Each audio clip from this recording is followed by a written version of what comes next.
మోడీ గారితో అమిత్ షా గారితో మీకు సన్నిహిత సంబంధాలతో విశాఖపట్నం స్టీల్ ప్లాంట్కి మేలు జరుగుతుందని మేము అందరూ కూడా నమ్ముతూ వచ్చాం. అదే ఈ రోజుకు అందరిలోనూ ఉంది. అందుకే సంవత్సర కాలంగా మీకోసం ట్రై చేయడం జరుగుతుంది.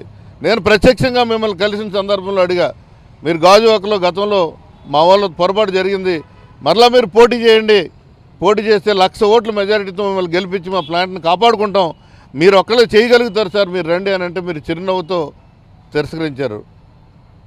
నాకు ఎమ్మెల్యే లేదు, ఎంపీలు లేరు, నేను ఏం చేస్తామన్నారు. ఇవాళ డిప్యూటీ చీఫ్ మినిస్టర్గా ఉన్నారు, మీకు ఎంపీలు ఉన్నారు, 21 మంది ఎమ్మెల్యేలు ఉన్నారు. మరి ఎందుకు స్టీల్ ప్లాంట్ సమస్యను మీరు పట్టించుకోవట్లేదని చెప్పి కార్మికులు అడుగుతుంటే మేము సమాధానం చెప్పలేని పరిస్థితిలో ఉన్నాం. కావాలని చెప్పి మీ మధ్య మా మధ్య ఈ పరిశ్రమ మధ్య తగాదాలు సృష్టించి విచ్ఛిన్నం చేయడానికి విచ్ఛిన్నకర శక్తులుగా ఎవడొచ్చినా సరే నాలికి అడ్డంగా చీరేస్తాం.